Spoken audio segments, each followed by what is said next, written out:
Rynn, what was that perception roll you made? Nat 20. Can't hear you. Nat 20.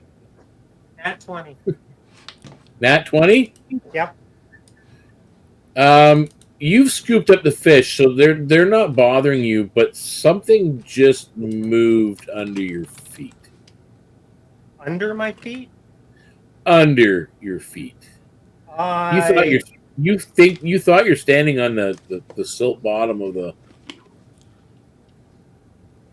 swampy area. Okie dokie.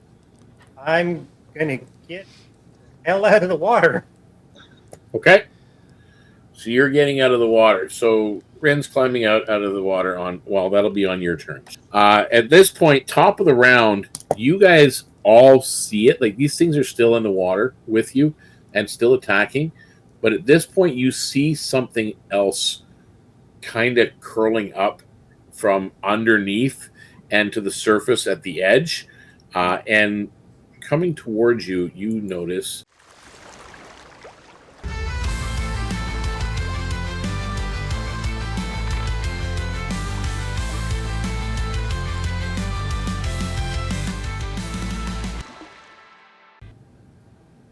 hey there, role players, gamers, geeks, freaks, and everyone in between. Welcome to Deacon's Table. I am DknBluez, your resident dungeon master. I'm going to go quickly across the table here so we can find out who is playing and who they're playing. And then we'll get into our adventure straight away. So we're not wasting time with, idle chit-chat. So starting at the far right, we're going to start with Daksha today. Daksha, who is you and who is you playing? I am playing a Tusker Sentinel, and she's being she's trying to be as well involved in the ship as she can be, while also being very observant. Excellent. And beside her is Rynn. Hi, I'm Kiri Morning, and I'm playing Rynn, the artist Taishan dancer, who has a few screws loose. Mm. you think? just a little bit. It's the catnip, I swear. And beside Rynn, we have Kian. Kian, who is you and who is you playing? Hi, I'm Jen, and I'm playing Kian Reshar. She is a 6'6" serpent-tail sea folk, and she has her class is the Covenant class, which is kind of like a warlock, kind of a little bit cleric-y. A little bit cleric, yeah. A cleric's version of a warlock. So, it's a good way of putting it. So, and beside Kian is Jorrack. Hey, Ken the Friend here. I'm on YouTube as Ken the Friend. I'm looking to expand in other areas, so look forward to that. I'm playing a coralback, a turtle-like person, who's a pit fighter. Very similar to a fighter, but a little bit different. And he's kind of the grumpy guy of the group, so... Very primitive gladiator type. Fisticuffs kind of guy. So, and as I mentioned, I'm DknBluez. I am the Dungeon Master. I will be playing Captain Darius Vane at your service, and all the other NPCs that go along with the campaign. So, and the monsters too. So, hey, I get to have fun with that and try to kill these wonderful 4 people each and every week. Yay! So, what has happened basically after a week's respite in Kelpwood? The Scarlet Reaver is about to set sail into the twisted channels and reefs of the Thunder Gulf. A missing cutter draws the crew to the shadowed mangroves of Sura, which we'll get to, where silence and teeth lurk beneath the still water. The crew must brave treacherous reefs, battle unseen predators, and salvage what they can before the next orders take them towards the dangerous Embermire Straits. So that is what we have to look forward to. So is everybody ready? Yes. We're ready. Awesome. Kelpwood's harbor bustles in the early morning light. Gulls wheeling in lazy arcs above tiered docks while fishing boats slip away towards the reefs. The salty tang of tide mingles with the resin-sweet scent of pine, drifting from the cliffs far off in the distance. The crew of the Scarlet Reaver moves with brisk purpose. They're hauling lines, inspecting the arcane wind sails, stowing away crates bound for destinations unknown. Their low conversations carry a weight, as though each word is chosen very carefully, because you never know who's listening. From the quarterdeck, Captain Darius Redblade Vane stands like a figure carved from the sea itself. His hands are clasped behind his back, his tricorn brim shadowing storm gray eyes that miss nothing. At his side, Garrick the Raven watches with a sharp, measured gaze, tail flicking in quick beats of impatience, because Garrick the Raven isn't a raven, he's a Vulpus, which is a foxfolk. So people understand why I say he's got a tail flicking around. When the captain's voice cuts through the harbor's hum, "Scarlet crew front and center," it stills the deck. The wind stirs the crimson sails as you step forward. Perhaps you meet Vane's gaze head on. Glance sideline along at the crew for a sign of unease, or watch the captain's expression for the reason behind this kind of edge that he's got to his tone this morning. Whatever you choose, the sense of something unusual hangs heavy in the air. What do you do? Let's start with Daksha. Daksha, what are you doing as this moment is happening? There's, as I said, there's bustle going on the docks. People are loading the ship up still. It's still early in the day. You guys are set. You're supposed to leave probably just around dinner time. Overall is what the plan has been. So but he's called you all forward now at this point. Well, of course I would obey what he says, but then I'd be watching the captain's gestures, because you said that the ones that called us also kind of had an uneasy tone to them. I'd be trying to follow their gaze, or just trying to kind of read their emotions to see if I can kind of gather what's making them uneasy. Okay, so you're focusing a lot more on the crew and whatnot. So make an insight check. What? Well, without even looking at my stats, that's a nat 2, so I kind of doubt it, but I will double check. Yeah, I don't think you have that much of a plus. I don't think so. But that's okay. You really can't put a finger on it. Like, you guys know roughly. You've been told that you're heading out, to the channels, out into the Gulf, and you are, obviously heading southward into the Seahorse Isles, and beyond. But most details are pretty vague at this point. What about you, Rynn? What are you thinking or doing or focusing on? Well, Rynn has been spending her time in the port. She has been practicing her craft, and she's basically achieved a new technique, and she's sort of focused in on that because she's really proud of what she's done. So she's kind of absent-minded and so just quiet. Following orders and spacey. Typical. Pretty much. Yeah, what is Kian doing? You're muted.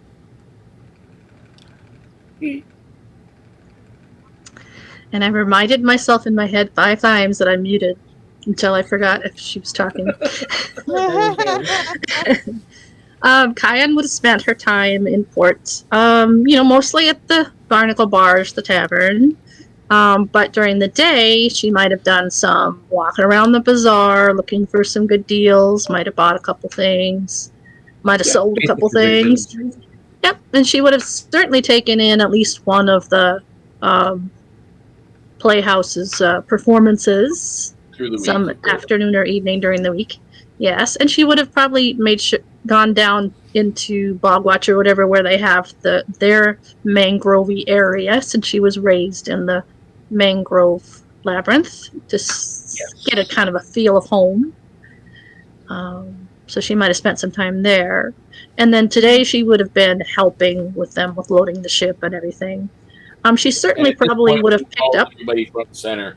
Are you focused on the captain? Are you focused on the crew? Like, she would have probably picked up during her week that everybody's a little nervous, that there's been some unusual sightings and things under the water and such like that, been spooking people. Okay. And knowing how they came in with that ashen core and just the difficulty they had bringing it in, heavy. She would probably pick up on the captain's demeanor, whether he still seemed at ease with Roll things or not. On the captain.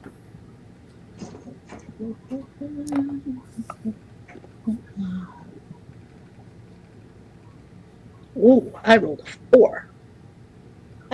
Hey, you rolled more than I did. Probably not. You just know that there's a tension. Yeah, there's a tension in the air. What about Jorrack? Jorrack, we know what you've been doing throughout the week. You've been working in the smithy in the mornings and wandering about in the afternoons, making acquaintances and so on. What is Jorrack doing though at this point? On the deck when the captain's calls out this order. What was Jorrack doing, and what does Jorrack do when he's called to be front and center? Well, once he gets back on the ship and he gets settled in, he's on the deck of the ship and he goes to the very front, the bow, I believe. And at the front, he'll take out a gold coin and he'll just toss it out into the waters. Just a little wishing of a safe passage, calm waters, just a little tradition. And then once he hears the front and center, he just slowly turns, lumbers over, I'm here, and just stands in front of the captain, ready to whatever be told. Now, when you toss the coin into the water, was it like a prayer to Thara? Was it something for the spirits? What was your feeling behind that? Like, obviously, you're asking for blessings for the safe voyage and so on, but who are you asking? Are you asking one of the deities directly? Or are you asking the spirits of the sea? He, at this point in time, he is not close to any of the deities. He was partially, but he's got doubts.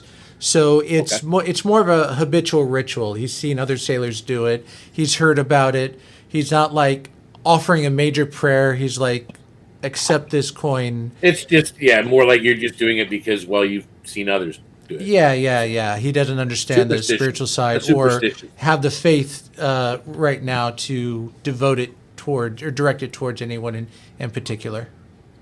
So the four of you stand together on the deck, along with many other crew that are there as well. And Vane reaches into his long coat and draws out a chart, like a navigational chart.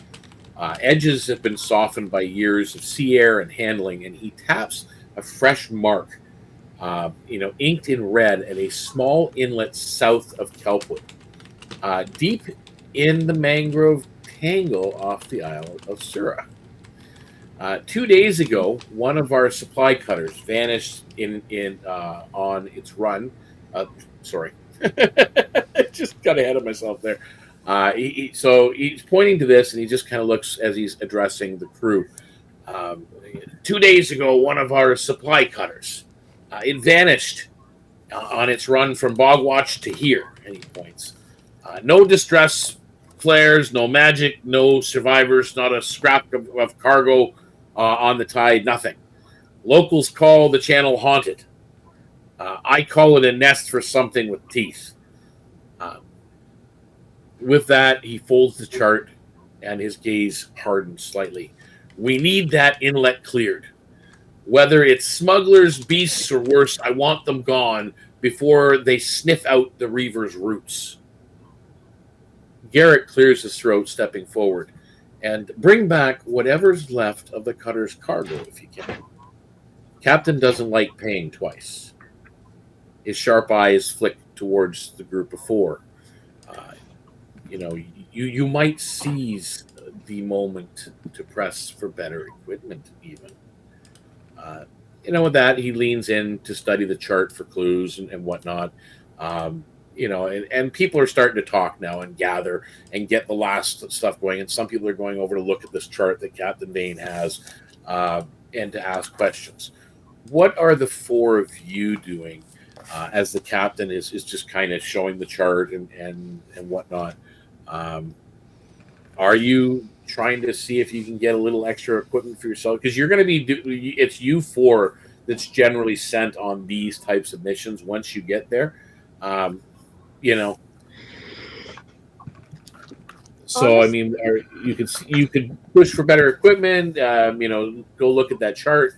Try to find if there's any recollect any memories of your sailor traits, recalling any lore or whatnot. Is that a card you're holding? Yep. Okay. So Daksha, what are you? So I would probably talk to the group and be like, "Hey, whoever's the best at negotiating and getting us good gear, can you guys go do that? I'll try and check out the charts while you guys do that. Let's split up and get what we can done to get match our skills, if that makes sense." Okay. We haven't left port yet, or No. I'm talking about in You're this still in port. area of the. Okay. So you're going to go study the map, the navigational charts. Yeah. I want to go study the navigational charts. Okay, you can roll me an investigation roll. Right. And hold the result. Rynn, what are you doing? Well, I guess I am the cutest one here. I can probably convince people to give us some stuff. So you're pushing for a little bit better equipment. Roll me a persuasion and hold that number. And Kian, what are you doing? what is the remaining options? Well, as I said, you can try and maybe you and Jorrack discuss together some of the history of the region and the area at sea. Jorrack is from some of these, and you as well are from the mangroves around the Isle of Sura, where you're headed. Okay. Maybe see if you can remember anything. Yes, that's So what you'd probably do. you can each make a history check, or one of you can do it with advantage, and the other one helps. It's up to you. So I will come back to you. But Daksha, what was your result on the investigation? 16. I made a good history check. A 16. So Daksha, you notice as you're looking at the chart, and you're not sure whether the captain point has noticed it or not. You notice this faint notation on the actual chart, because as I said, it's kind of faded and worn. But this notation is tidal shifts and hidden shallows that are on there. Like, what are you doing with that information? Definitely keeping noting that down if I have to like even scribble on my hand or something. But definitely noting that down. And the other thing was, do we know if we're coming in on a rowboat or if we're going to be going in on land around this cove or this in general? By the looks of the chart, it looks like the ship will take you the majority of the way in, and then you'll take one of the shore boats, and with just with a simple rowing crew that will take the four of you where you have to go and navigate through some of the canals of the mangroves, which, as Kian knows, are pretty intricate at times. Yeah, definitely. But do you keep this notation that you see to yourself, or do you share it with the captain?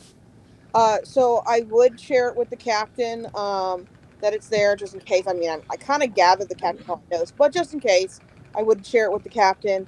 And I'm watching for any kind of intricacies of where people could hide or anything like that, so I can keep an eye out. Okay, well, this much in, I'll have to watch for it. What your role did, the captain hadn't noticed that before. Now you've just basically granted the ship advantage on navigation checks. Awesome. In the inlet as it approaches. So that's what you get out of that. What did you roll, Rynn, on your persuasion? 21. Oh, nice. Yeah. Basically, Captain Vane, he authorizes a healing potion for each of you. So you all get a healing potion for your extra in your inventory. Sweet. Great. That Kian and Jorrack, how did you guys make out on that history? I rolled a 17. Okay. Did you roll one, Jorrack? So Jorrack, when he heard about Sura, he kind of frowns a little bit. He tries to recall what he can, but the last time he was there, he was very young, and he tries to forget it. So his history check was an 8. Okay. Kian, you remember some old tales of pale lights that drift through that area of the mangroves and sudden banks of choking fog that go through the area. Certainly. Now, And you lose your memories. Sometimes you get caught in the fog. Yeah, it definitely. So you guys all pinpoint some additional information. You got some extra materials, some extra goods, and Vane gives a final curt nod. Gear up, and be ready to sail by dinner. Is basically what he says. And then around you, the crew returns to work. Through a few do glance towards the southern horizon. Yes, Rynn. That was Rynn to the captain. Do I have time to go back to finish my inking? Finish your what? She points to her arm. She's getting a tattoo.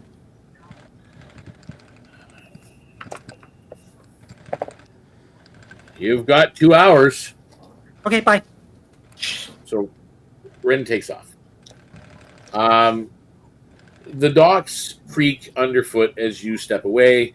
The bustle of kelpwood is there, but again, you see like a chorus of moss dancers singing a song in tribute. The storm wake of the Scarlet Weaver. Just again, last minute trades going on, last minute deals, and of course, you now know where you're headed, to the shadowed mouth of the southern mangroves. Whatever waits within their tangled channels, you'll soon find out. Is there anything you guys want to do before the ship sets sail? Other than Rynn's getting her ink finished. Daksha? Honestly, I'm not really sure what else she would do except for just, making sure that her party knows the different things, the inaccuracies that she saw, and just like the idea of like we need to make sure that we keep our eyes out, because if it is like some sort of ambush thing, we need to, make sure we don't get ambushed. Other than that, she would just make sure she's prepped. Alrighty. Kian? I can't think of anything. Oh, okay. Jorrack? Jorrack is, since he's a busybody and he likes to keep moving, he's going helping the crew, loading up, managing the ropes, the sails, supplies, just doing general labor, giving everyone a hand. Silently, not like making a big deal out of it, just like, okay, here, and just part of the flow. Excellent.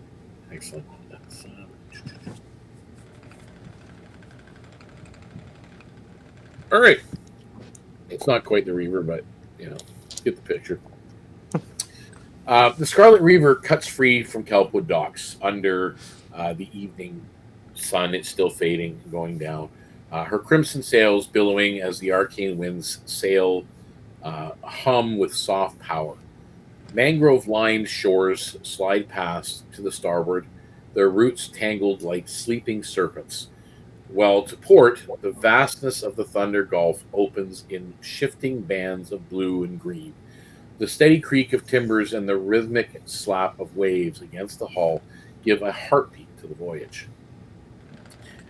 Hours pass, and the next, again, into evening, you rest for the night, and the next morning you rise to fair skies. Gulls giving way to the high, slow arcs of frigate birds as you get a little further away from the shorelines. The sea grows clearer, revealing flashes of darting fish and the dark shadows of reefs below. Somewhere ahead, beyond the curve of the horizon, lies the Seahorse Isles and the inlet where the cutter vanished. While on deck, you can man the rails, you can scan the waters, climb the rigging. If you're on deck, that's what you are expected to be doing, is one of those three things. Or if you're below deck, you're either helping in the galley, or you're most of the repairs have been done. You've been in port for a week. So other than that, what is everybody doing? Are you, as I said, manning the rails, scanning the waters, climbing the rigging? I know for me, I think I'd be doing, again, like either like scanning the waters or something similar to like navigation type stuff, just because she does have skills in that. Okay, so that's what you're going to be doing when you're on deck. Rynn, what about you? What are you going to do when you're on deck? Rynn is basically doing her usual acrobatics throughout the riggings, making sure everything's tied and Tying everything tightened off and just okay. Yeah. So you're doing like the Keeping maintenance stuff at this point. yeah, keeping everything up there going. Okay, Kian, you're muted again. Kian would be helping the quartermaster, whatever they want. So you're looking for direction. So what Kian's looking to do. So they ask you to man the rails. Just basically watching over the rails for things. So you can make me perception. Okay. That's a 19. Adding, where did I put my thing? Perception. That's a dirty 20 total. Dirty 20. As you're standing there, and this is taking probably a couple days of time on the ship. But each time you're on deck, you guys are doing these tasks, right? You notice at one point in the distance, further deeper into the Gulf, you notice a plume of water rising up. Rising up from the water. Basically, it's some kind of large marine life, keeping pace with the ship, but far, like, a ways off. You kind of, it actually, you track it over a couple of days, and it seems to, again, it's almost like it's following your path, or perhaps the navigation of the ship is following it. You're not sure, but you notice it. Jorrack, what are you doing when you're spending time on deck? Well, in this one rare instance, he actually doesn't want to be on deck. He doesn't want to see those islands right now. So he's actually below deck, just in the galley. Let me help you guys. Okay. So that's what you guys are all doing as the days wear on. And of course, the sun at one point, one day in particular, dips towards the west, painting the Gulf in a gold and rose color. It's a beautiful sunset. Without warning, though, a dark shape wheels down from the sky. A sleek black cormorant. Salt water dripping from its feathers. It lands on Captain Vane's shoulder, as it has done so many times before. You've seen this at a distance. You haven't really seen it up close before, but now you're seeing this thing come down and land on his shoulder. There is a sealed tube clutched in its beak. Vane takes the tube, breaks the wax seal, and scans the parchment inside. His eyes flick briefly towards the southern horizon, unreadable, really, in the fading light. Without a word, he rolls the parchment, slips it into his coat, and returns to studying the seas ahead. Garrick's tail twitches once, but says nothing.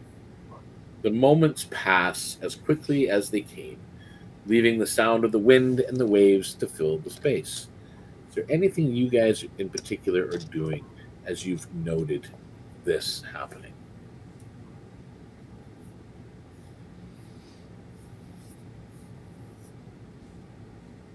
Not from below deck. Yep, go ahead, Rynn. Rynn notices the captain kind of look off to the I forgot the direction. South? Off to the south, where he looked off when he opened the tube, and letting her curiosity get the better of her, she asks him what was up. Are you asking the captain or are you asking Garrett? She's asking the captain. Okay, so you're going to go direct. You can make me Brave soul. persuasion. Pardon? You can make me persuasion.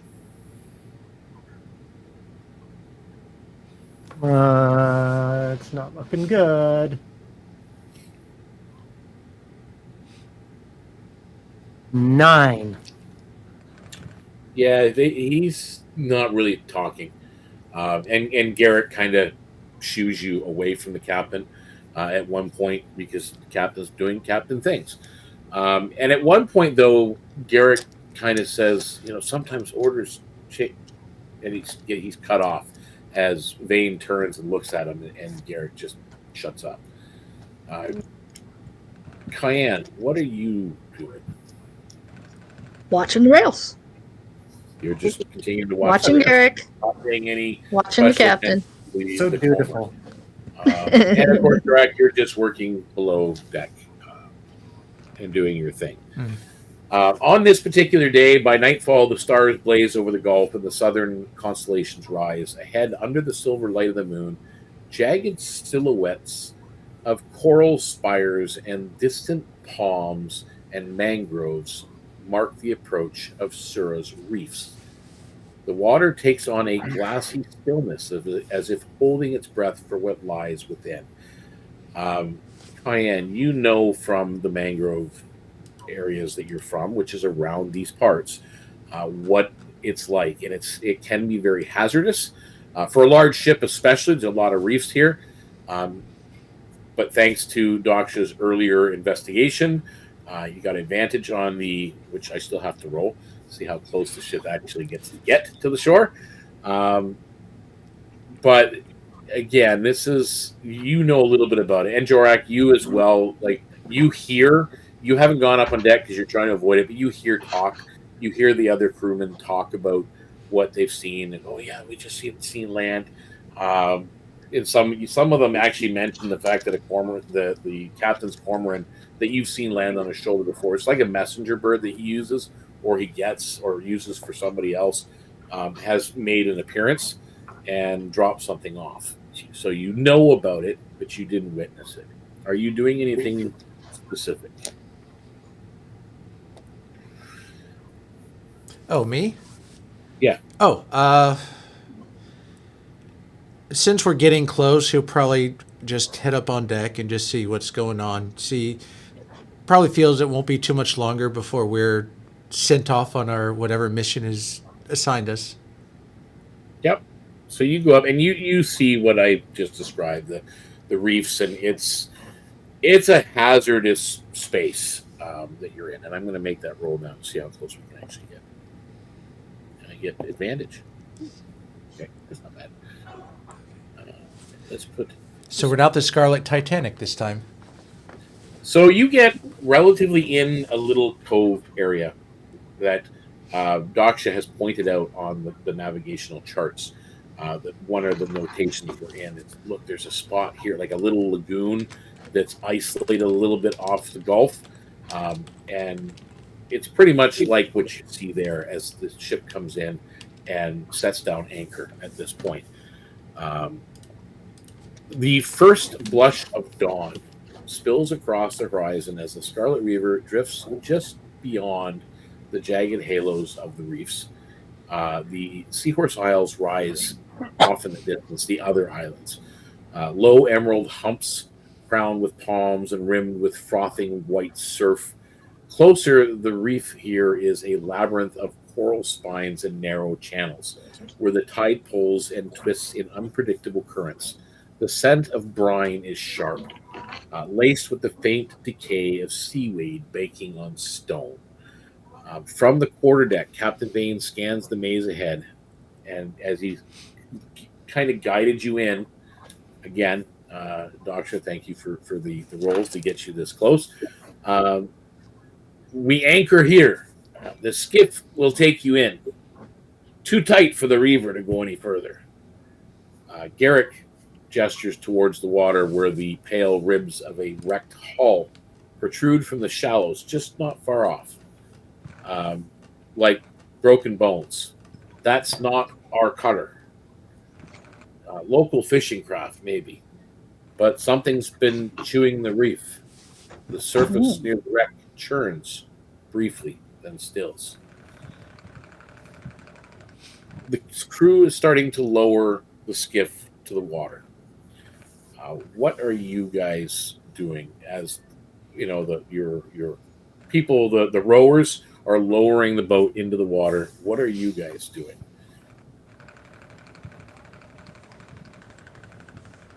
I mean, I think I would be kind of trying to scan like the tree lines and different things like that, just to try and get as much of a good gauge of like any movement or anything, just to make sure that we're not going to get ambushed again.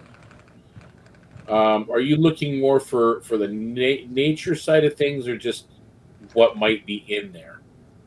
Mostly, I'm looking for like movement because, again, yes, there could be creatures, but I think my first thought was like other pirates and things like that was my first thought. Okay. Do an investigation roll and hold on to it. Jorrack. The other side. He's focused on the water and what may be below whatever creatures. If possible, he might have his gear on the boat and he might climb down to the water as it descends, just so he can take a quick look under to see if there's anything worth reporting. Okay. Make me a perception roll and keep it. And Kian. Before we get on the boat that they're lowering? Yeah, they're in the process of lowering. What are you guys doing in the process? Probably some stretching, checking her gear, her back, and everything that she has. So you're just everything in its place. Okay. And Rynn. Rynn is already in the boat. She's helping with the lowering. So you're helping lower it down and climbing in. Yep. You're going down as they lower it. You're in it. That's cool. Yeah, pretty much. She's raring to go. All right, Daksha, what was that roll for investigation? That was an 8. Yeah, you don't see anything. Yeah, no. Jorrack, how was your perception? 16. Ooh.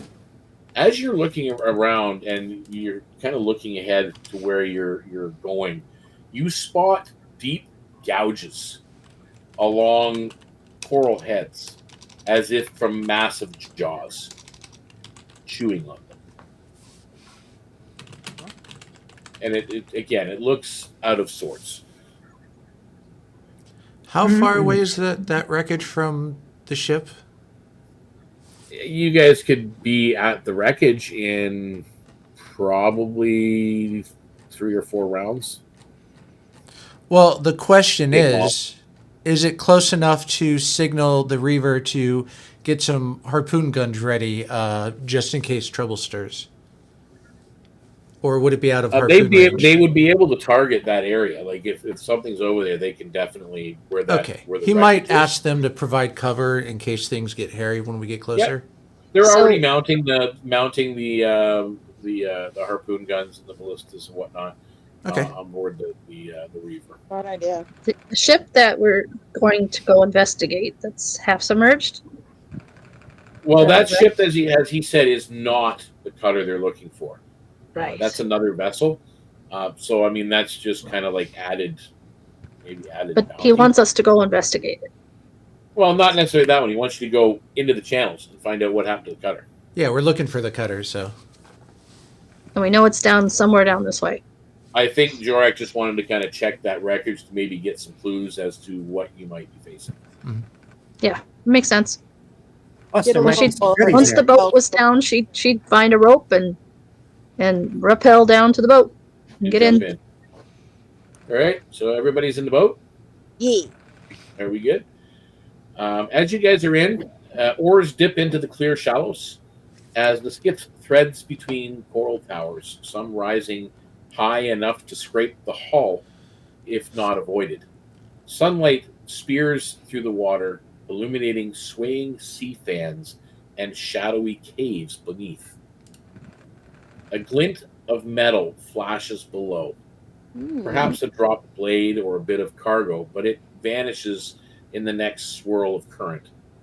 Here and there you see splintered planks drifting, the edges frayed with teeth marks.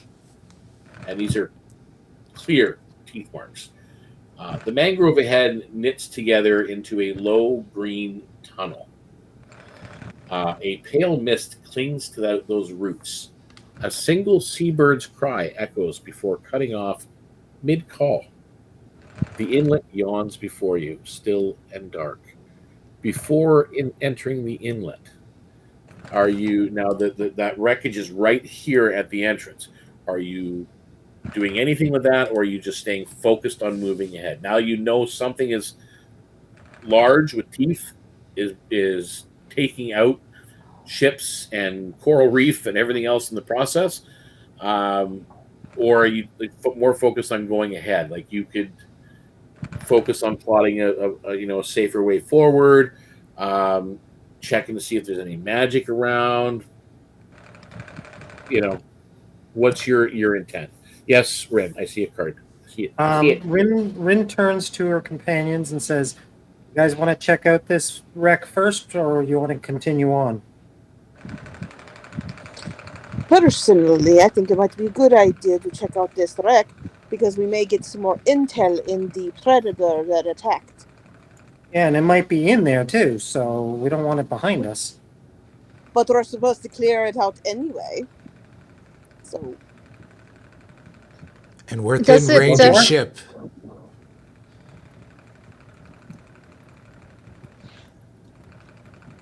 And we're going to check out the ship. Mm-hmm.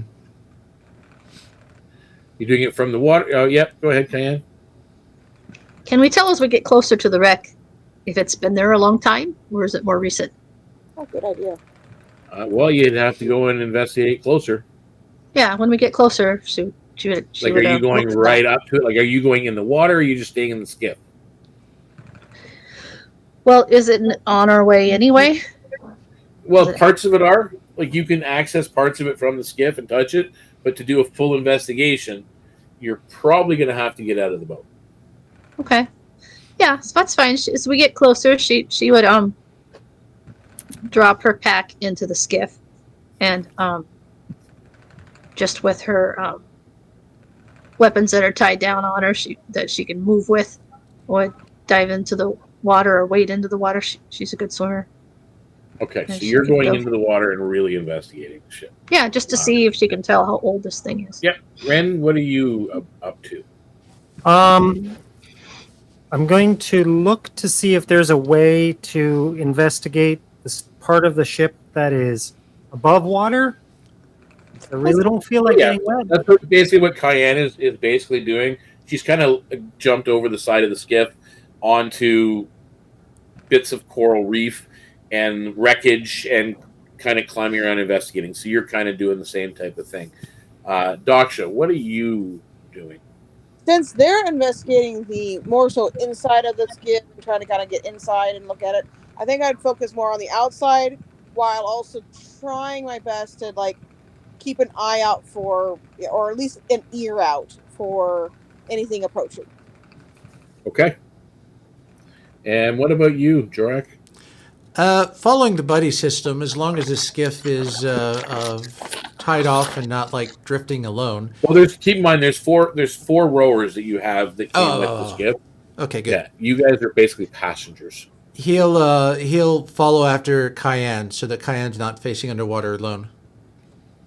Okay, so Kian's going to do a little bit of underwater and a little bit on top. You're going to be underwater. Rynn is above water, and Daksha's just kind of staying on the outside of the ship and looking for dangerous things. I need a D12 roll from Jorrack, Kian, and Rynn. 8. 8.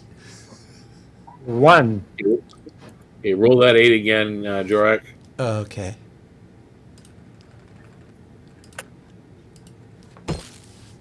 10. Okay. The 10, you find usable, and it's kind of lodged in between a piece of rock and part of the wreckage. There's a cask of oil, lantern oil, like it's intact. So I mean, it's worth 8 silver pieces, but it's still a cask of oil. It's salvage.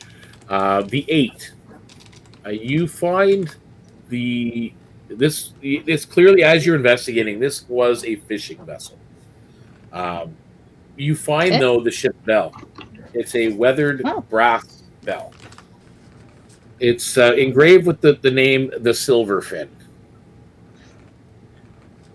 Well, at least now we've got the boat identified. That's good. Well, at least this particular one. Right. And Rynn, you rolled a 1. So Yes. you have 2 serviceable fishing nets. Cool. There were they can hold about 200 pounds apiece. That's not bad. So they're definitely there's salvage here. Hey, look what I found. You guys on the outside of the boat, Daksha, you again, you're scanning the waters. You think you see shadows here and there, but again, in these waters, you never know what's down there.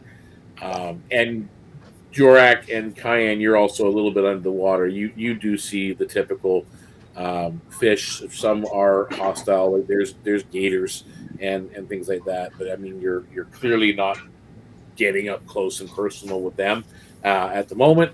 But you know they're here. You can kind of see that, and sea snakes and all the rest of that stuff. I mean, it's everywhere. You see the wildlife. One thing that you do find, Daksha, is 4. These are usable as improvised weapons if you have weapon improvisation. They are rusted harpoons. There's 4 of them.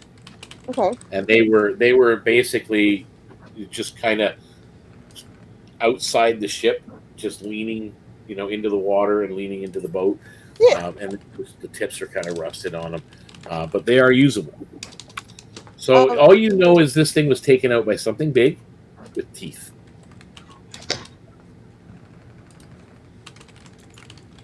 So that's what you have discerned. Just double checking here. Sure I haven't missed anything. Kian has a card too. Okay, so on your way in, as you've... Oh, go ahead, Kian. Did we determine... We saw one big bite out of the boat that was probably what wrecked it. Did we determine any idea of how long ago? Not that long ago. Maybe a couple of weeks. Okay. That you know of. I need... yeah, Daksha? And along the lines, looking at the bite marks from the outside, is it natural or is there any wonkiness to it, like magic mixed in or some other oddity? Okay, you can make me an Arcana check. For that, I'll be right back. Arcana. Arcana. That's a 19. You're trying to. I mean, you're looking at the wreckage. You're looking at the reefs. You're looking at the surroundings, and it's just something is unsettling. Nothing magical really about the wreckage or the bite marks or anything else, but you are sensing lingering traces of magic in the fog. Interesting. It's not natural. I would definitely point that out to the crew.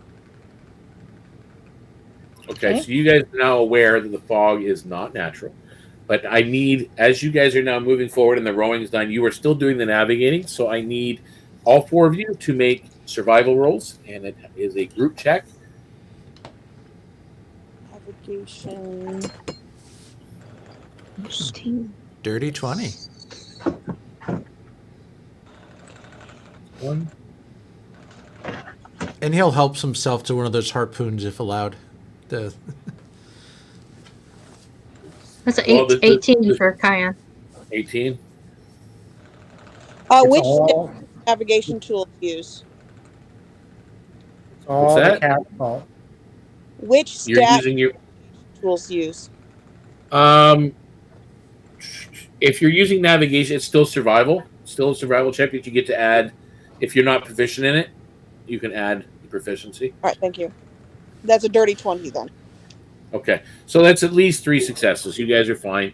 You rolled a guys nat do. one.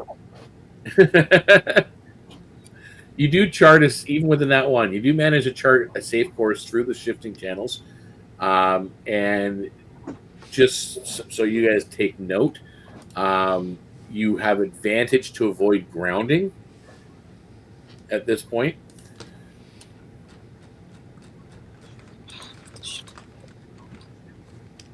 And as you guys push forward, the oars lift one last time as the skiff now drifts into the shadows of the mangroves. The air is much thicker in here, heavy with the smell of wet earth and rot, and somewhere ahead the inlet bends sharply out of sight. And the silence is deep. It's very, very deep. You guys feel like an emptiness. Kian, you're very used to this kind of feeling of the mangrove labyrinth that you happen to be in, by the way. You're home. Right. You're starting to realize that you're on the other side of it, but this is part of your home. Pretty. The skiff glides into a shaded corridor of roots and branches, the air warm and still beneath a canopy of tangled green. Still going by a lot of your observations, Daksha, with those navigational charts and pinpointing certain ways you're going. Thick roots rise like the ribs of a beast, forcing the oars to pull in short, careful strokes. The water beneath is tea dark, broken only by drifting lily pads and the occasional ripple. Too large for any fish you've seen. A faint clink echoes ahead, metal against wood, followed by a deep splash. Then you see it. The skeletal remains of a cutter's bow. Bow. Sorry. Bow. Wedged in the crook of 2 massive roots. Its side is pretty much destroyed. The timbers marked with long, deep grooves. And something moves in the shadowed water beside it. What do you do? There's the cutter. That's probably what we're looking for. But beware, I see some movement in the water. You too? Would it be smart for us to like go off to the edges of like the mangroves and like try to land the boat so we're not like stuck on the water? Like, because if this creature is a waterbound creature, it could tip the skiff and us be in the water, right? So now that we've kind of found where we're wanting to be, is there a way to like get to this edge of the water or at the shore, but also investigate where what we think is a ship?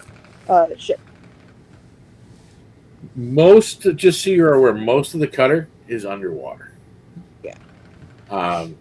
But yes, you can navigate the skiff off to one side and go landwise to get at least a little bit closer to the cutter, to the wreckage, and perhaps what lies beneath. Right. And I think Jorrack would go along with that plan because he wants to keep the rowers and the boat safe and kind of more out of the way. Okay. So you guys are off to the side. You manage to, the 4 of you, get up on what shores there are. You're basically walking on mossy loam and mangrove root is where you're on, and muddy banks along these canals as you're there.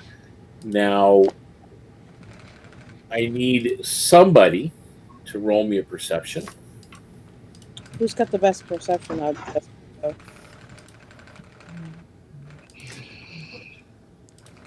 Probably not. Kian. Probably me. I've got a +5 at advantage. What do you got? I only have a +3, but I rolled a nat 20. Oh, well, let's just take yours then.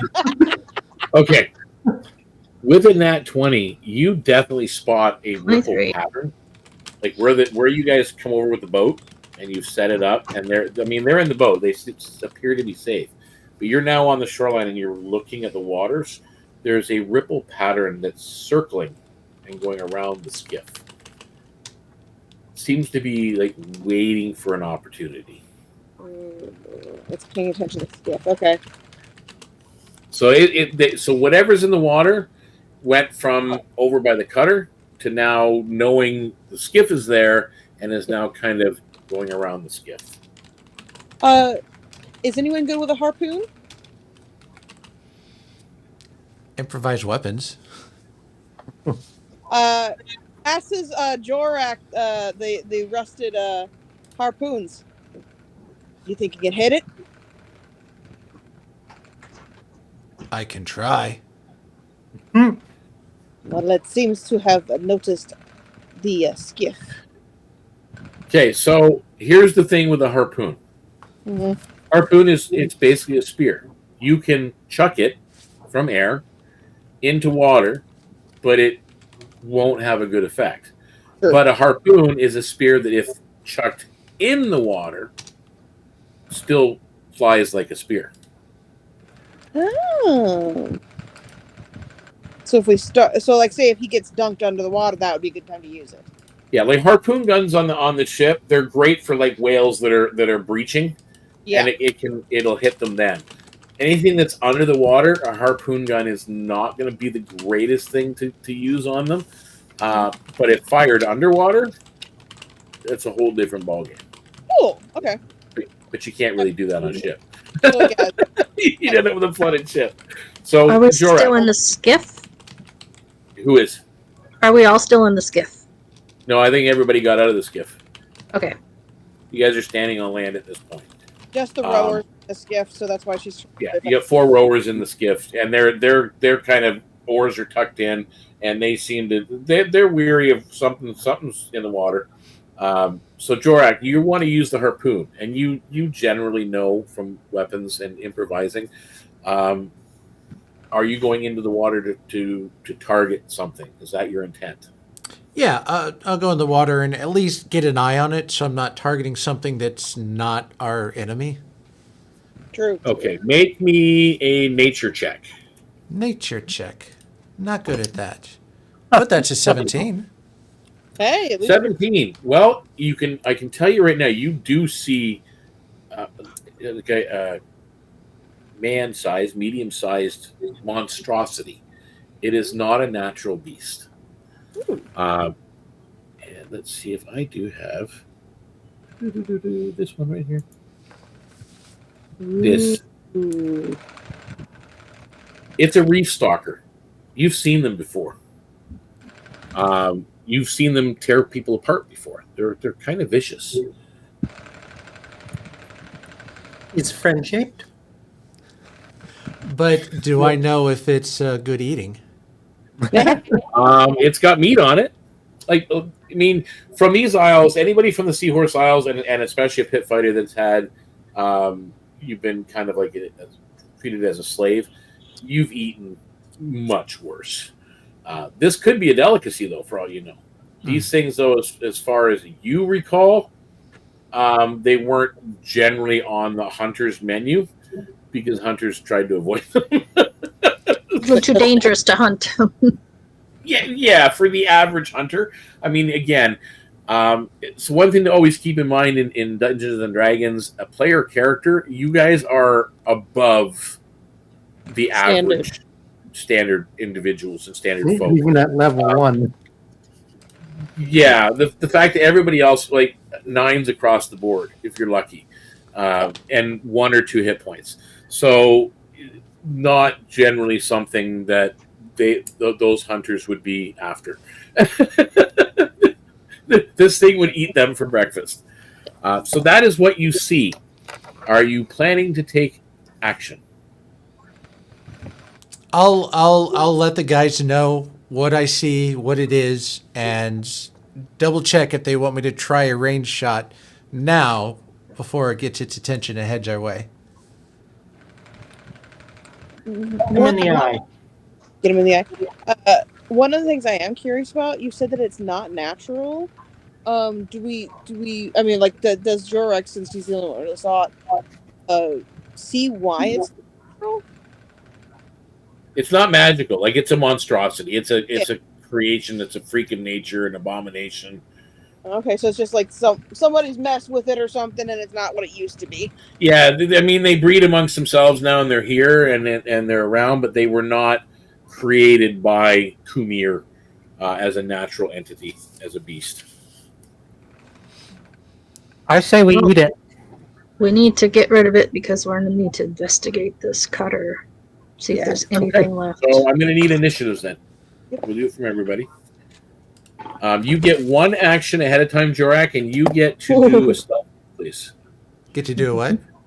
A stealth roll, because you're in the water. Well, my initiative is 15, so knocking that out the way. Doesn't work. The stealth roll is a 7. Okay. All right, and Kian, your initiative? 22. I rolled a net 20. 2. Rynn? 17. Daksha? 17 as well. I love that. The two stealthy guys, the stealthy people. Who's got the higher dex, Rynn or Daksha? Let me look. I got 17 decks. I have 18. Daksha goes first. How does a big old elephant have a higher dex than a cat? Yeah. Yeah, it's kind of surprising. Rynn, that's the funny thing is, Rynn would be getting more and more respect for Daksha as a Tusker as time goes on, right? So you're picking that up. There's something more to Daksha than meets the eye with her practices and training. So first up is Kian, but you guys, is everybody in agreement that Jorrack's going first? Yeah, I would say so because he's got the ability to. Okay, Yeah, so Jorrack, he's in the water, right? Yeah. Yeah. So the rest of you currently are holding actions Yes. until he does his. So on initiative 15, Jorrack, you're in the water. You chuck that harpoon. Does that mean you roll poorly? Oh, I haven't tried to roll yet. Oh. Yeah, he goes 5 feet and floats to the surface. Just 17. 17. It actually sails through the water. You guys see this rusted harpoon leave Jorrack's hand and head straight into like this dark patch under one of the mangrove areas. And it hits. So roll damage. It is a D8 plus 1. Would that also include my strength modifier? You could add your strength to it. D8.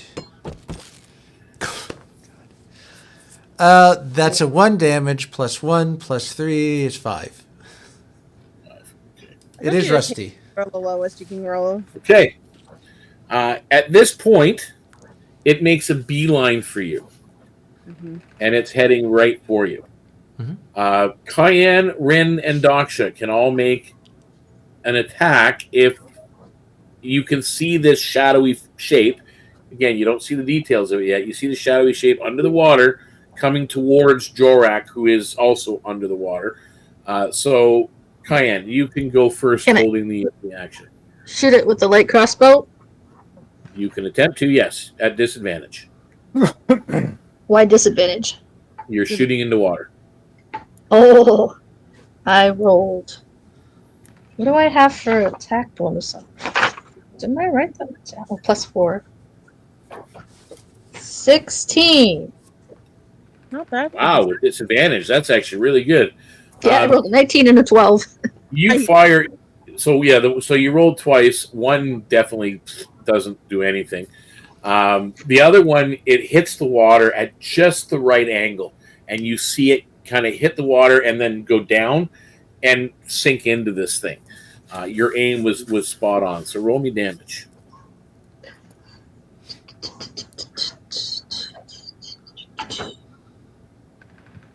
6 piercing.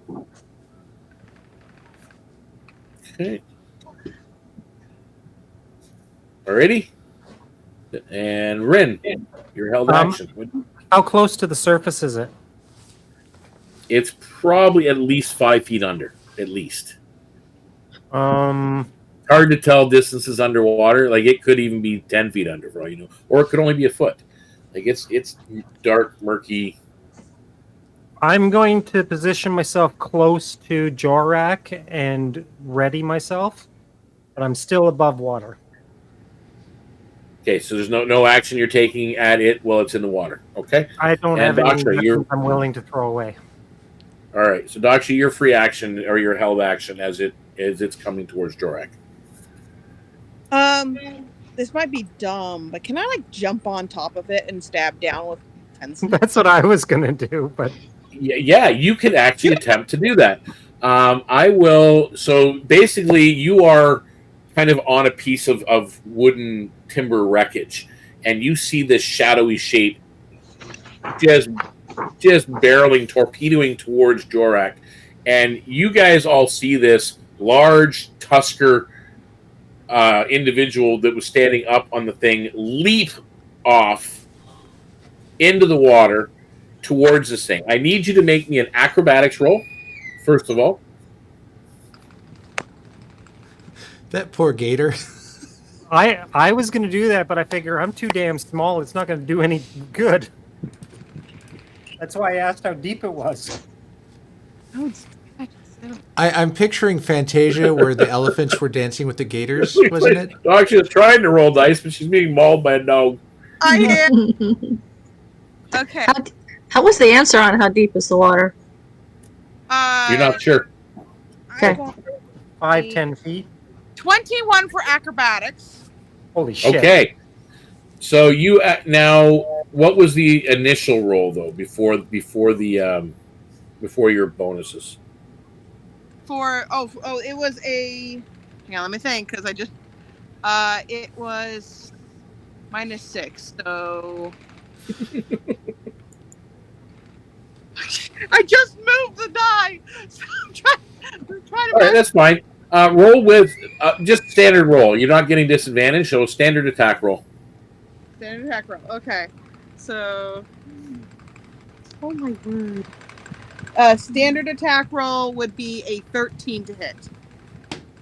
13 just misses. No, I did such good acrobatics. How tall is Daksha? Tall? Oh dear. Yeah, how tall is Daksha? Tall. There it is. 7 feet. Okay, so Daksha, your feet end up as you dive in and you miss. Your feet hit the bottom, the silty, soggy bottom of this water. Your head is about 3 feet below the water, so it's about 10 feet deep where you jumped in. Just so you are aware. I have no idea how to do this, but I can totally see raising her trunk to see if she can get it above. I have no idea if that works, but she'd at least do it as just a reaction in general, if that makes sense, like just as a impulse kind of thing. Yep. Now this thing has made its way to Jorrack. Making his way. And it is attempting a bite. And that is a 21 to hit. I would think you could raise your trunk 3 feet higher than your head, enough to I have get no it above idea. water. Never looked it up. Probably. You're going to take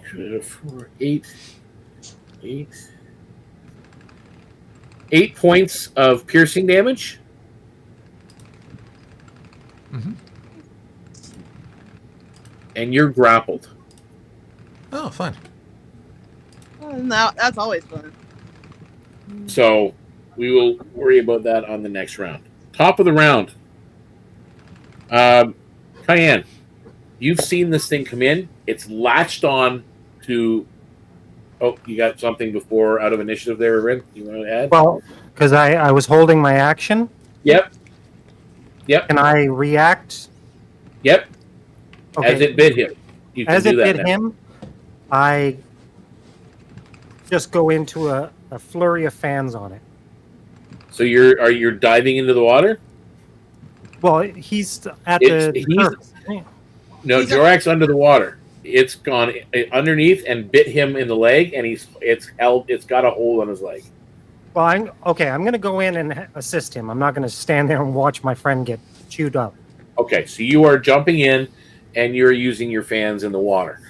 Roll with disadvantage on your attack rolls. With please. piercing. Yeah. You are attacking underwater. It's disadvantage. I forget, how does disadvantage work again?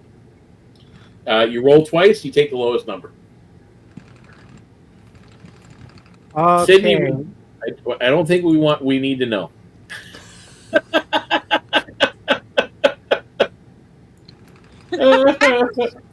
Just saw that. Yeah. Okay.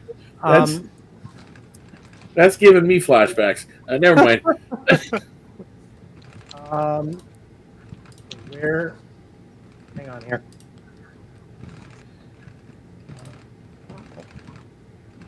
So I still get my attack bonuses, right? Yes. Okay, so I rolled. You just take the lowest of the two die rolls. That was an 11 plus 5. 16 hits. Okay. 19 or 20 plus 5. So 19 plus 5 is 24. 10 and 4. So, what was the first one? I forgot. First one hit. And Second you said one four. was a 24, and the third one was a 9. So the 9 misses. Yeah. So what's the total damage? Bum, bum, bum, bum, bum.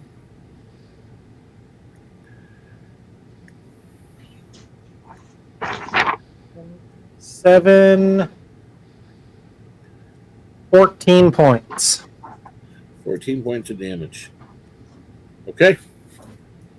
All right. And next up is Daksha. You're up, and Rynn, you're on deck. Actually, I pre-rolled my die. I got like a 6, just flat, and I know that I know a 10's not going to hit, and that was that's fine. That's fine. You took a shot and you missed. That's Yeah. not a problem. Rynn, you are up, and Jorrack are on deck. Okay, I'm going to attempt to grapple. And if successful, I want to poke it in the eyes. Okay. So make me an unarmed strike roll to grapple. 19. Okay. You're now holding on to this thing, and you're going for the eyes. So you can make me a straight to hit roll. Now, am I using my bonuses? No, Okay. just your strength plus. Your standard strength plus. 14. 14. Oh, strength. Oh, hang on. Well, because strength buff, right? Yeah. What's your strength modifier? Plus 0. Plus 0. And you roll the 14. Yeah. Okay. You managed to barely rake its eyes for an additional 2 points of damage because you're just basically clawing at it. Jorrack, you need to make a escape chance to roll. It's a strength check. All right. That will be a 7. Okay, so you are still grappled.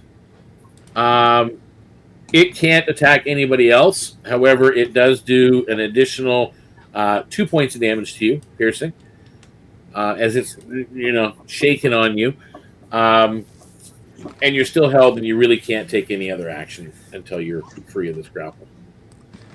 Okay. Yeah. I had a bonus action idea, but I don't think it'll work because I'm grappled, so... Well, you are, keep in mind, you're restrained. So is it something you can do while restrained?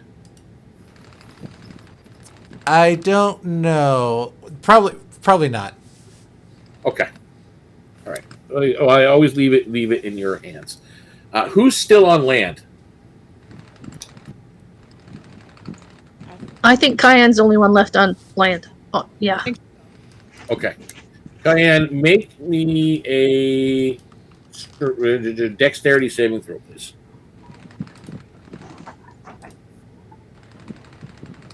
That is a... Oh, that's good. Saving throw? Yep. Saving throw is just your proficiency bonus if you're not proficient in that. Yeah, it's just your... It's not even not your proficiency bonus at all. Yeah, your modifier. So that would make that a 21. 21? Yep. You managed to not get snared by the roots that are kind of all over the place. Who's in the water? We said Jorrack. I know you are. Rynn, you are, and Daksha is. I'm not going to worry about it for Jorrack because you're already kind of grappled. I do need a dexterity save from both Rynn and Daksha. Save. I know I stopped petting you. Just wait. You're muted, Kian.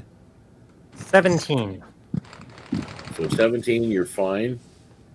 And that was an 8 for Daksha. So Daksha, you are caught in a tidal pull, and you're pulled towards one of the coral reefs for 2 points of piercing damage. No, I did not roll an 8. I was trying to get my on.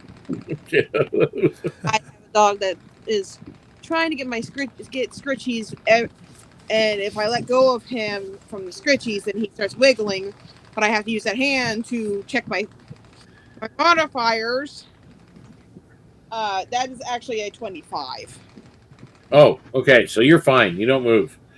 You're not swept anywhere. You're still going. So now with him going, that brings us back to the top of the round. Kian, you're still on the surface. What are you doing? Okay, so, well, can I see any of them or the creature? You see this thing grabbing and holding Jorrack's leg, and blood kind of filling the water. Oh, I thought maybe they were underwater, though. It's They're underwater. Not? Okay, So I really don't have, since it's dark water, I really don't have a good view of them. No, you don't. I'm not going to take another crossbow shot with my 3 friends right next to that thing, and one of them grappled by it. So, and there's so many people in there, I don't know if I'm even going to get in there.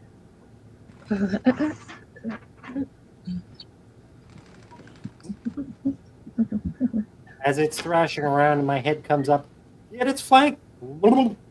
Alright, yeah, well, yeah, I was thinking that she'll just have to get into the water, and she adjusts her little buckler shield on her left arm, and she pulls a silver dagger that Jorrack made her, and she swims in to make an attack. Okay? So Alrighty. do I have enough? I have enough movement Yep. to get there. I have a 30-foot swim speed. Yeah, it's not far. It's like 5 feet from you. Okay, so swinging with the dagger is a 15 to attack. Does a 15 hit it? You just hit it. Yes. Okay. And that's a silver dagger. I don't know if that makes any difference. Not for this thing, but for Yeah. some things it might. Just making sure. That is 6 points of damage. Okay. Piercing. And I don't have any bonus attacks, so that's my turn. Okay. And that brings us to Daksha. You're up. Yeah, pre-rolled. I got a dirty 20 to hit. That hits. And I got 9 damage. Flashing. 9.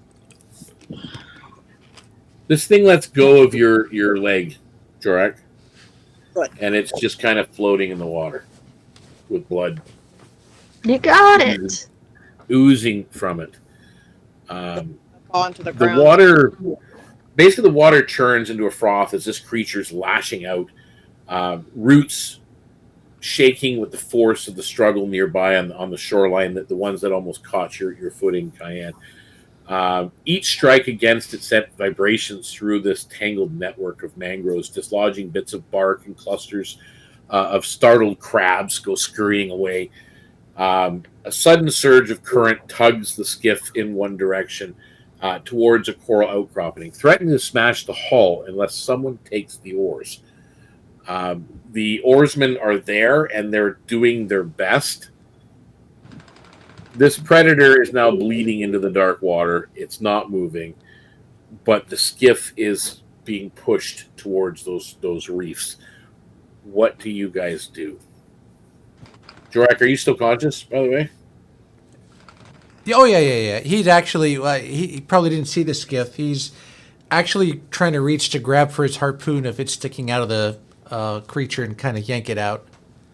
Yep. So that's his action. That's your action. Yes, Rynn? She, knowing these people, she would know who would be the stronger of the group. Yep. So, Daksha? So she says to Daksha, "Throw me."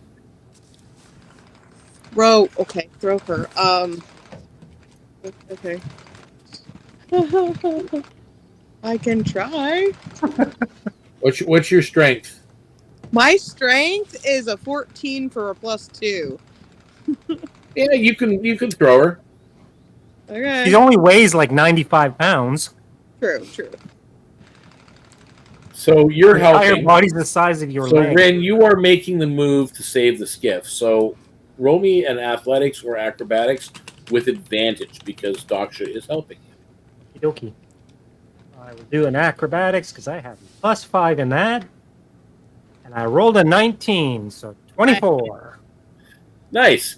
You get to the skiff and manage to help them stabilize it and keep it away from those reefs because it looked like it was literally going to smash against them. The inlet grows quiet, though, once more as, though the water remains very clouded from the struggle, and now there's blood mixed in with it as well.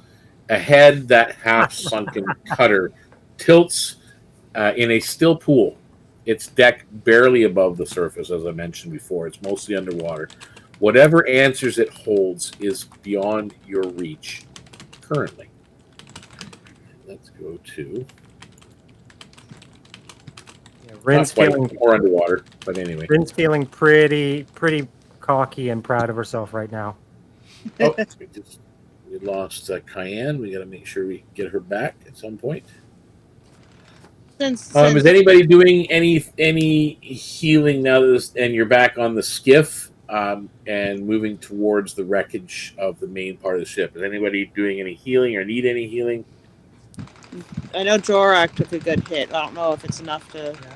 Oh, yeah, I don't think I got hurt at all. He'll hold off for now. He'll Soggy. conserve the healing potions and med kit for later. I wish we could ration our healing potions, like just take Where a bit. is she? Come on. I know. Same with like the healing kit. It's like it'd be nice to just just use the bandage you need to wrap it up. Yeah. I don't know how. Heck yeah. Actually, I don't. Does the healing kit have like a certain amount of uses, or is it just something that gives you like a plus in your rolling for medicine? It's a one use. It's a one-use item, a healing kit. It's like a small first aid package with a bandage and whatnot. It stabilizes you. That's what I was curious about. Okay, thank you. Yeah. Just tears a single piece of cloth off of her outfit and here, stick that on there. Okay. Ow. So as you kind of bandage up a little bit and the rowers are moving towards the wreckage, the mangroves open into a sheltered pool where the lower half of the ship is. The water here is very dark and still.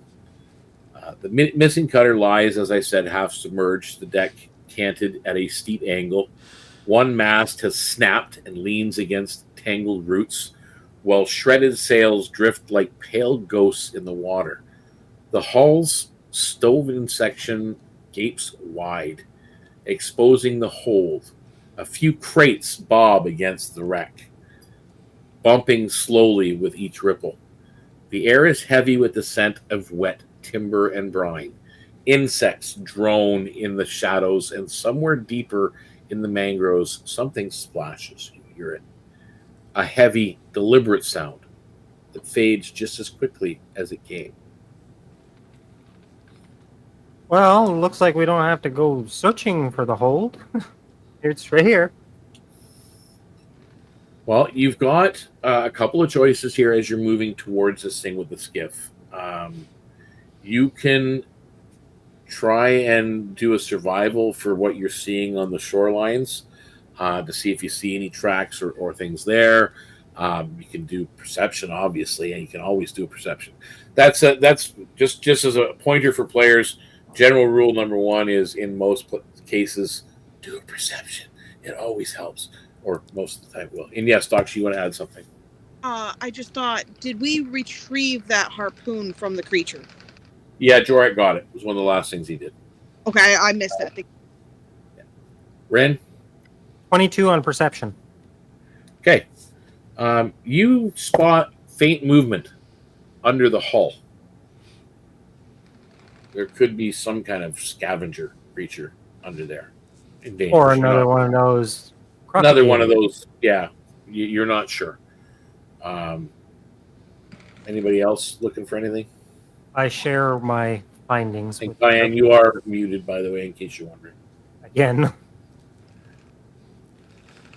But Jorrack will maintain sentinel, maintain defense with the harpoon, and just guard the party as they get closer. Okay, so you guys pull up alongside the ship. Yep. Yes.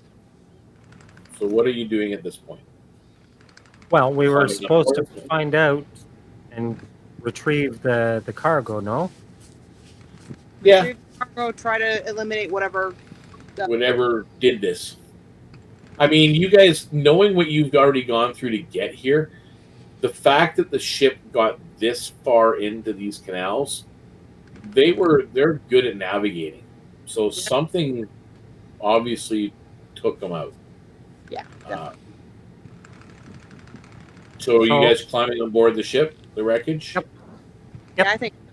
Now, with the teeth marks that we've seen so far, was it bigger? Was it a bigger creature than the gator-like creature we just Yes. saw? Okay. Yes. Would have been a large, like that gator was man-sized, medium-sized. Yeah. This would be at least a large creature that did those other things. Okay. Kian, are you around? Are you with us still? I see your background picture and you're muted, so I'm just curious. I was There we just texting in the chat that we would need to search the wreckage. Okay. All right. So clambering onto the tilted deck, you find the cargo hold awash in seawater. Broken barrels and split crates float alongside a handful of intact containers, lashed together by rope. The damage looks deliberate. Cargo netting cut, lids pried open. Something took what it wanted and left the rest to sink. The timbers groan with every shift of weight, and the sound of creaking wood echoes strangely in the stillness. The job is simple in theory: secure the cargo, free the cutter from its trap of roots, and get both back on the open water. You guys pretty much see now the cutter's probably not going to be able to just go on open water as is. It's partially sunk. It's going to need massive repairs to have that happen. So that part's not going to be as simple as it lays out. Here, deep in the inlet, nothing stays quiet, though, for long. You need to succeed on 3 out of 5 of these. Then I will let you know what your options are. And this is to secure the cargo and prepare the cargo to be towed back because it won't all fit on your skiff. It'll have to be netted together, tied together, and then pulled behind you. There's athletics that you can do. There's sleight of hand, strength, investigation, or perception. I need 3 successes out of 5 rolls. I've got a really good perception. I'll go to that. So the first roll is going to be perception. So you're going to take the first roll, Daksha. Go ahead. That's okay. That's a 15. Okay, so you passed. Kian, what is Kian doing? Investigation, strength, sleight of hand, or athletics? Just skip me, please. Let them roll, and I'll see if I need to. Okay, so you're going to wait. Yeah. Rynn, which of the 4 that are remaining are you going to do? I will do sleight of hand. Okay, roll me sleight of hand. 17. Okay. So while Daksha is spotting all approaching hazards in time to react, you are tying knots and lashing cargo together very quickly before the tides and the currents shift. Jorrack, what are you doing out of the remaining 3? Athletics, strength, or investigation? He'll do strength. Okay. Roll. It's a 6. Oh no! Okay, so that's a failure. So Kian, what are you doing? You've got investigation or athletics?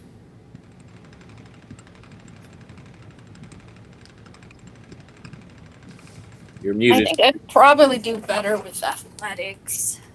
Okay. I walked away from my dice. If you give me a second.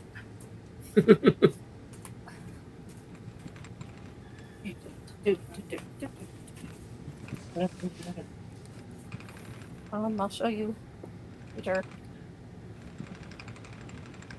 Okay, so yes, athletics is probably, definitely the better one. So that is a 19. Ooh, yeah. 19.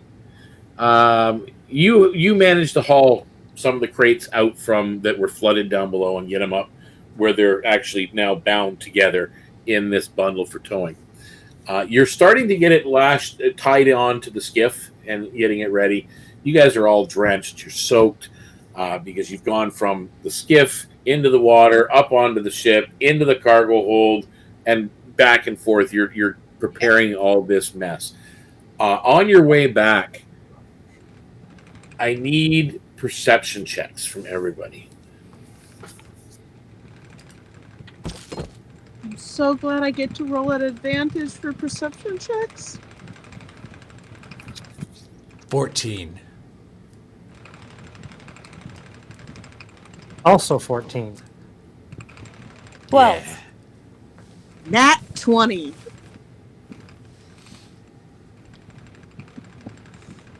Okay. The elephant sees everything. Apparently. So, Daksha, you see the movement in the underwater roots that are right on the shoreline of the mangroves that are there. You see like a mass of bubbles and movement. So you're not surprised. The rest of you are surprised as you are hit, or you are attacked by. Flying fish. There you go. Quippers. There's a swarm of quippers. They're coming at you with sharp little teeth. Yeah. We're being attacked by sardines? They're a little bit bigger than sardines, but yeah. They're more like They're small. piranha. They're a small beast.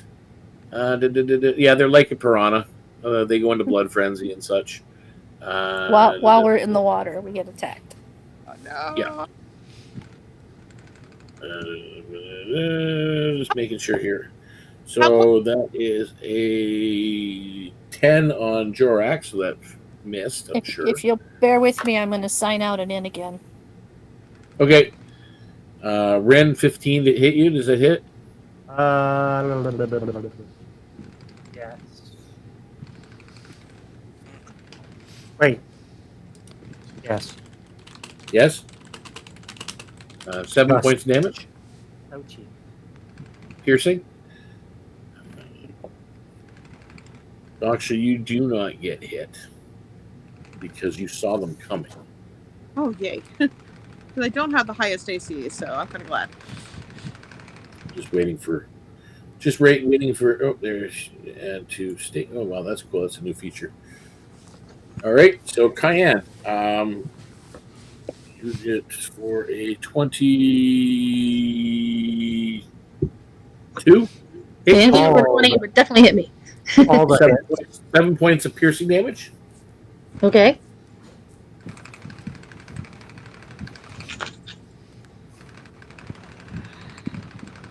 Okay, and at this point, it is initiatives again. Do you have a question as we're rolling initiative? How close is that gator creature to us from where we're getting attacked? What's that? How close is the corpse of the gator creature?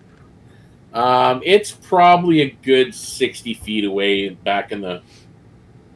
And where it drifted to with the current, you're not sure. Oh, okay, so it wouldn't work that way. All right, that works.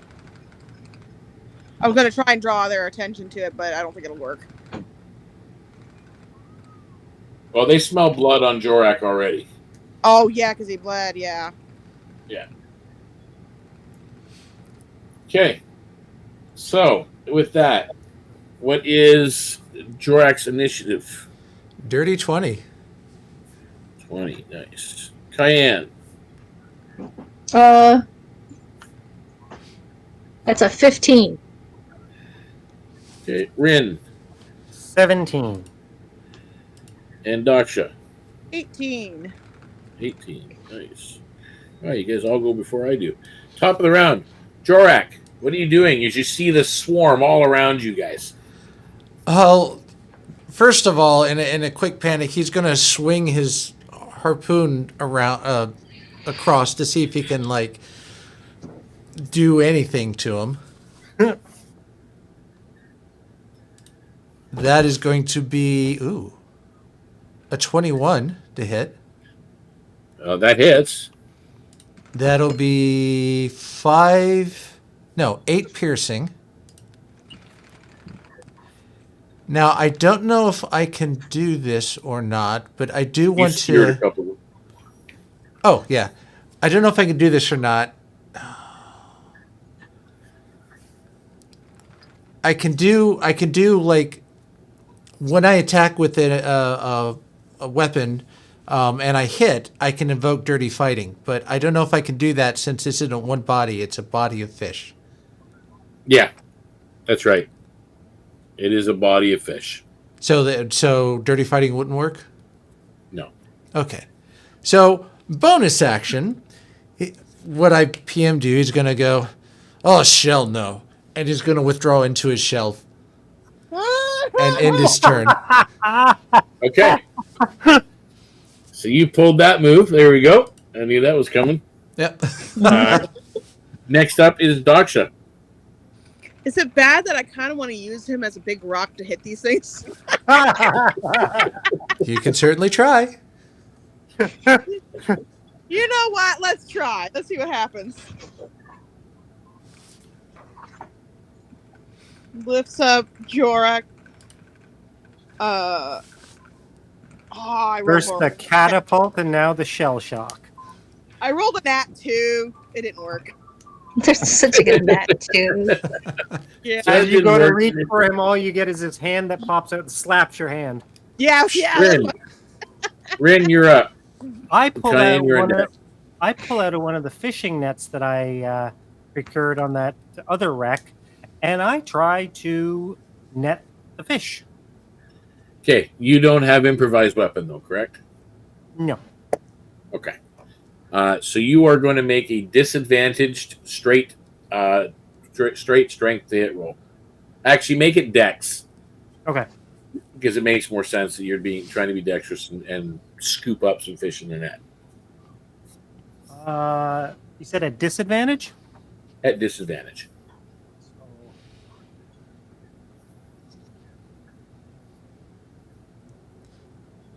13?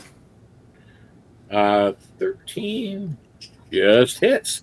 So you are free from it. You scooped up some of them in this netting. You are free of attack. You will not get attacked by them this round. But because of that, you can make me a perception check as we move on to Kian. What are you doing? Well, she does have a fighting net, but it's not meant for big schools of fish, so she probably would not use Yeah, it. you've got like a catcher's net, right? So the holes are too big. These things will go right through it. Yeah.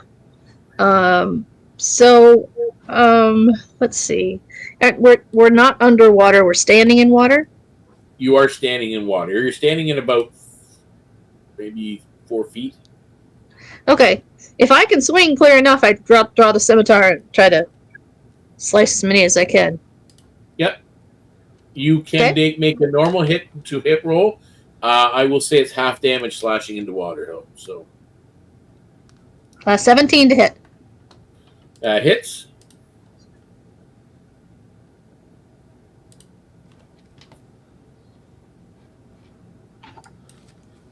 Nine slashing damage. 9 slashing damage. So you take out a couple of them. A couple. Oh no. Oh yeah. You take out a couple of them. Like 3. Bunch of them floating to the surface. Rynn, what was that perception roll you made? Nat 20. Can't hear you. Nat 20. Nat 20. Nat 20? Yep. You've scooped up the fish, so they're not bothering you, but something just moved under your feet. Under my feet? Under your feet. You thought you're standing on the silt bottom of the swampy area. Okie dokie. I'm gonna get the hell out of the water. Okay. So you're getting out of the water. So Rynn's climbing out of the water that'll be on your turn. So Rynn actually, you still had your movement. like, So you still had movement. So you are scrambling onto the skiff. That takes us to me. So Rynn can't be attacked. Jorrack, you're still fair game, and that is 15 to hit. It doesn't. Plug. Okay, so it misses you. Daksha, Yes. that misses you. Yay. And Kian is where'd it go? 15? She feels the thing moving and she brings up her little bracer Well, you don't shield. feel anything move. You're being attacked by these things. Oh, I was saying that's how she blocked it off. Oh, okay, these little guys. No, 15 would not. She would manage to evade them. Okay, so you managed to evade. At this point, top of the round, you guys all see it. Like, these things are still in the water with you and still attacking. But at this point, you see something else kind of curling up from underneath and to the surface at the edge. And coming towards you, you notice this. Oh no! It is I'll let you guys know it is a huge creature. It's not large, it's huge. This is one of Oh those things dear. that follow you whole, man. Yes. So, top of the round, Jorrack, what are you doing? So I see this too? Yes. Is there dry land next to me? Like, can I get out of the water away from these Yeah, fish? you can climb onto the skiff. Then I'm doing that. Okay, so that's your movement. Uh-huh. So you are out of the water. How far away is this enormous creature? About 30, 35 feet. How did I feel it then? It was underneath you. Part of it was. You. You were standing on it. You. So its head's there, but the body might be somewhere else. Yep. All right, he's gonna. I'll be right back, and he'll pop in his shell again for defense. So you get the shell kind of rocking on the skiff. There you go. Danger noodle. Daksha, you're up. All right. You are still in the water. Yeah, I think I don't know. I think I'd almost go because we were going back and forth between ship and the skiff, I don't really want this snake to attack the skiff. So I would rather like either go on like the shore or on the sunken ship.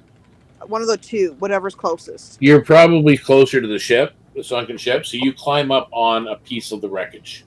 Yeah, that way it's not coming. Because I don't want them to accidentally sink the skiff. You know. Okay. Then we have Rynn. What are you doing? Well, when you said that I went up the skiff, I was going up the ship as well. I thought we were inside the ship. Okay, so you want to be on the ship rather than on the skiff. Yeah. Okay. So Jorrack's on the skiff, but he's just like a rocking shell with the rope. Daksha and Rynn are on the ship. Are you taking ranged? By the way, are either one of you taking a ranged attack at this thing? I think the only thing I have is knives. I guess I can. I'm going to. But you do know anything you throw here in the mangrove swamps, it's gonna be gone. If you miss, it's probably gone. Yeah. And I only have 3 knives. I think it'd be better to wait. Probably. Yeah, I think I'm gonna hold an action instead. Yeah, same. I don't have a good. All right, Kian, what are you doing? How close is she to the skiff versus the wreckage of the ship? Is she closer to one or the other? High or low? Low. You are closer to the ship. Okay. So, she would probably take a moment to sheath her scimitar and swim to the ship and try to clamber up on it to get some height. Clamber up onto the wreckage of the ship, the part of it that's above water. So you guys are now out of range of the quippers that are swarming the area under the water. You do, though, notice at this point this massive sea serpent is headed, and let's see where it heads to. It's heading towards the ship. It is literally coiling up and around from the other side, and you see as you're on the wreckage and you're watching this thing, and it goes under the water, and next thing you know, its head is on the other side of the deck as it's coming up onto the deck towards you guys, looking either to make a bite or perhaps worse. You're not sure. So did we clear everything out of already?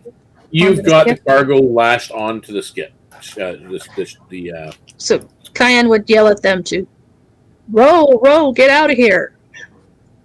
They don't even hesitate. Jorrack, you're on the skip with them. So with that, let me figure out who it's going to go for. Don't forget, Daksha and I are both holding actions. Yes, you guys are going to get your action now because it's there. And Kian, it hits you with a nat 20. Ouch. As it comes in for the bite. You will take... Oh, dear God. Oh, dear Lord. 20 points of piercing damage. As it bites you. Are we going to have So your held actions. Cut her Go out. ahead. I'm not done. You see the snake come in and just collide with her in the middle of her chest, even though she thought she was getting out of the way on the ship. And you see her collapse down to the ship's deck. Okay, unconscious. So Kian is unconscious, half of her in water or wet on the decking, and collapsed as this thing has bit her. So Daksha and Rynn, what are your held actions doing before we go back into our initiative? I'm going to take a flurry of fans right at this thing's face. Go ahead.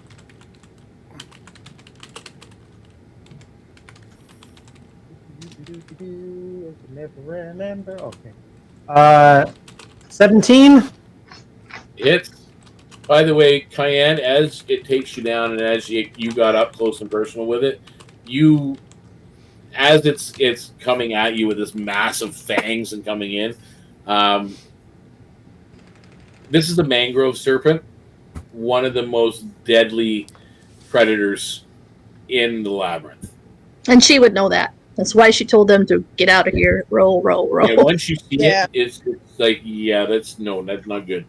And this thing, it has sharp teeth on it, like jaws, like a shark inside, but it is a serpent.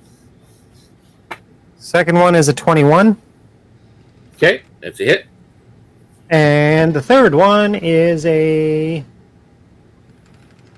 14. That's a hit. All right. Damages. You're going to need these, trust me. You basically got two of you fighting a huge beast.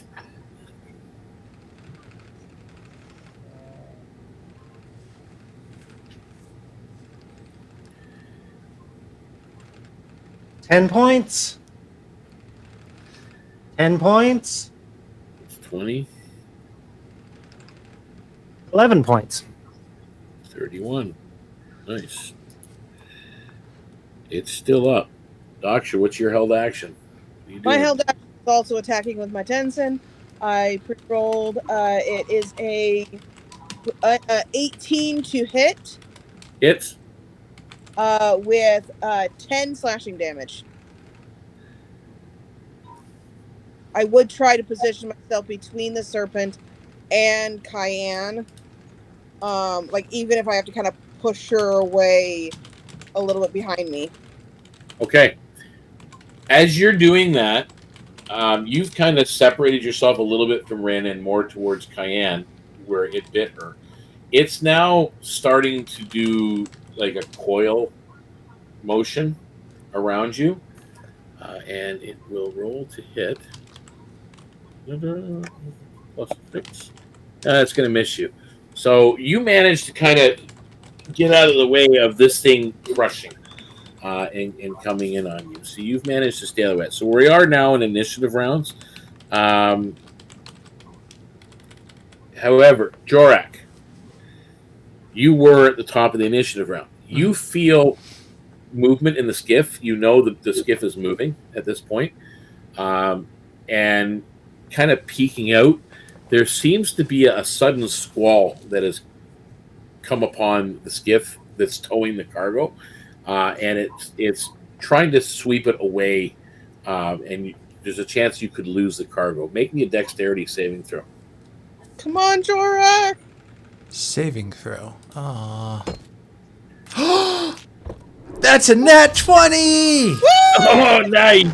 So you manage at the very last moment to pull this cargo netting, and like you're hauling onto this. The skiff's trying, and they're trying to row the best they can, fighting against the squall, and you're pulling with all your might, and you manage to salvage that cargo that was on the cutter to safety. However, you do know now that you are probably about 3 rounds away from your comrades. You see them on the deck of the ship, in the behind you, as the skiff is now making its way back towards the Reaver, and you see 2 individuals still standing on the deck fighting this huge serpent that's there. How far away would the ship be from me? It's about 90 feet at this point. By the way, just for funsies, just like a haha. Too bad he doesn't have Gamera flight, since he can tuck into a shell. If anyone knows what. So, are you doing anything other than saving the cargo, Jorrack? Was that an action to save the cargo? It was an action. So you have movement. You can move.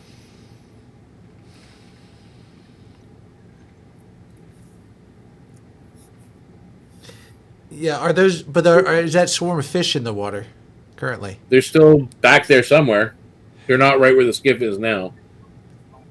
All right, he'll jump in the water and start a swim. Okay. To his friends, and that is 35 feet swim feet. So you're 35. Okay, so you're fine. You're moving along. Next up is Daksha. Okay. Honestly, okay. I know it's focusing on me, but I want to get her up. I'm going to use my action to use a potion on Kian. Okay. And that's Roll the dice. yeah, I think that's 2d4, right? Yep.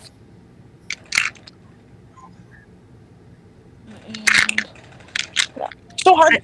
I have written down 2d4 plus 2, but I don't know where I got that. Yeah, I think it's 2d4 plus 2. Yeah. I think. Hey, I rolled good. That is 9 healing. Thank Okay, you.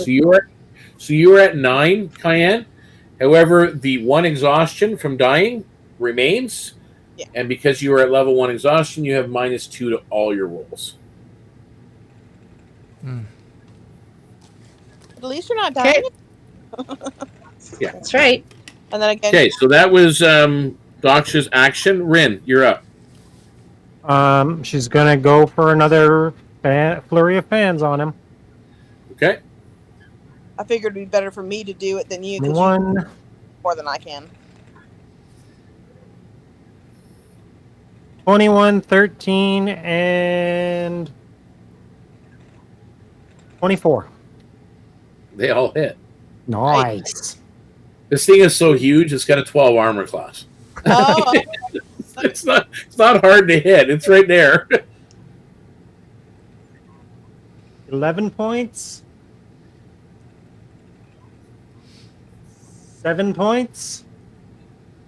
It stops moving on Oh. your second hit. And another 9 points. I cut its freaking head off. Well, I'm gonna take a little bit more than that, but it's huge. But you're hacking at it, and this thing is no longer moving. There's blood churning the waters. These quippers that are in the water are now swarming its tail end as it's starting to kind of slip off the decking of the ship back into the water with its carcass as it's there, and these quippers are going after it like crazy. So, Jorrack, you managed to get back to the ship where these guys are. They're wounded. They're injured. But there's nothing left to attack. Through with the cat. So you guys do safely get back to the skiff. And with the last crate stowed and the skiff pushing free of the inlet, the cutter's hull drifts in the distance behind, a hollow shell now. The mangrove tunnel seems quieter now, but the sense of being watched lingers for a little bit, but then it's gone. It fades. And open water swells beneath you once more. And we are... I keep the head.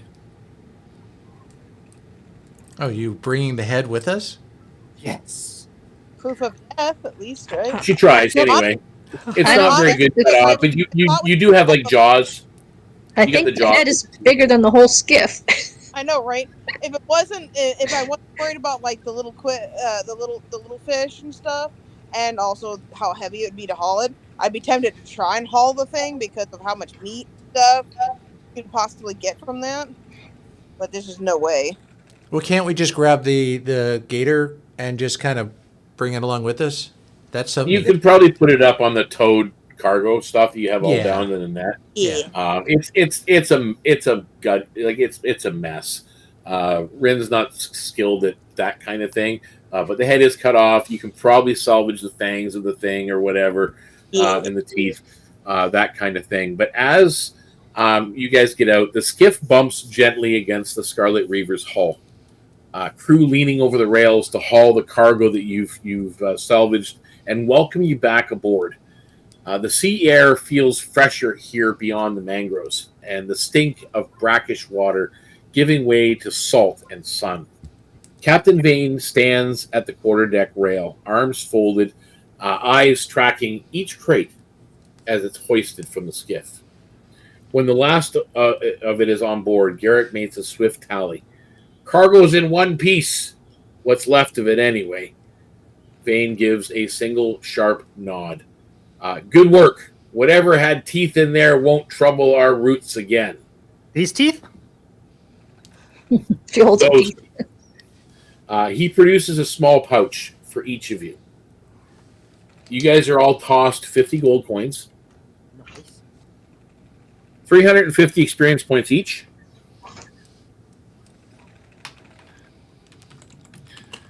And Vane waits until the deck is quiet before withdrawing a rolled parchment from his coat. The same one that some of you saw delivered by the cormorant 2 days past. He unrolls it, eyes scanning once more before he speaks. And again, he's addressing mostly the four of you. You are his away team, so to speak, in Star Trek language. Orders have changed. We're bound southwest 500 to 600 miles to the Straits of Embermire Island in the Onyx Chain, which you guys remember the Onyx Chain from your last endeavors.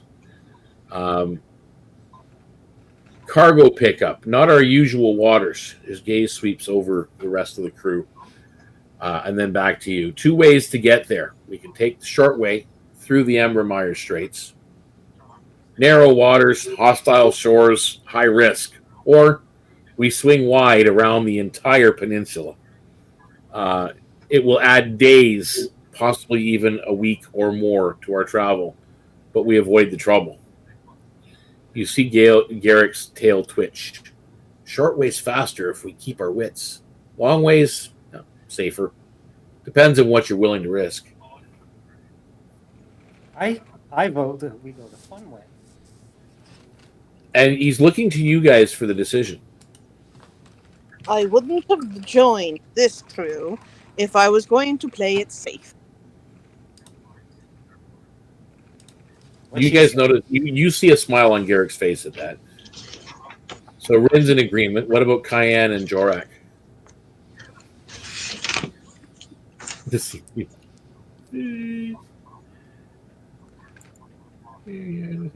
Might as well get it done. So you're going to cut through. So Kian says, Grieva gave me eyes that sleep in the daylight and sing in the dark. you're taking the risk. So the decision has been made. The captain gives the orders. The crew springs to their duties, and the Scarlet Reaver's sails unfurl in the evening breeze.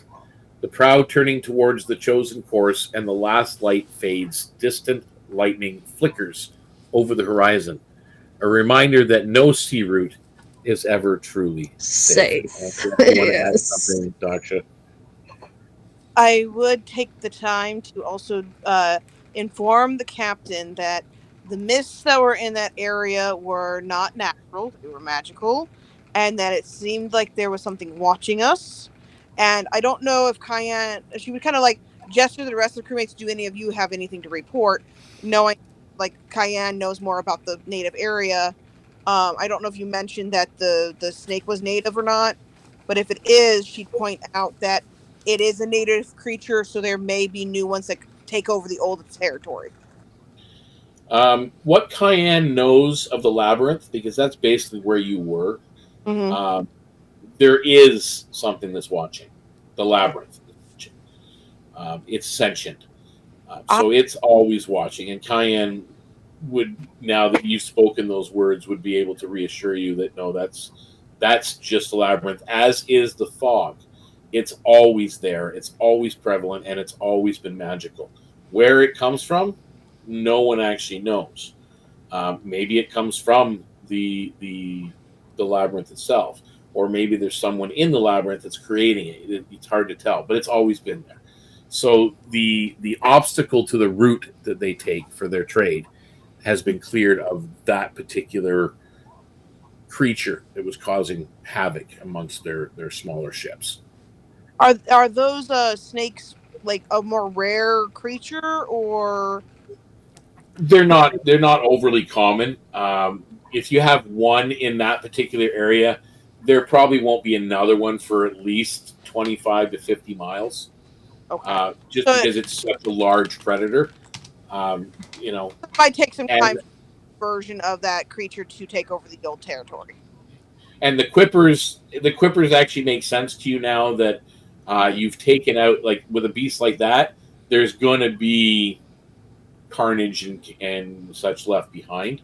and those things are going to frenzy feed off of them. Yeah. So, Right. But with that, it is the end of episode 3 of the Southern Expanse. How was your game, Toms? It was good. I enjoyed it thoroughly. Like and subscribe. Like and subscribe.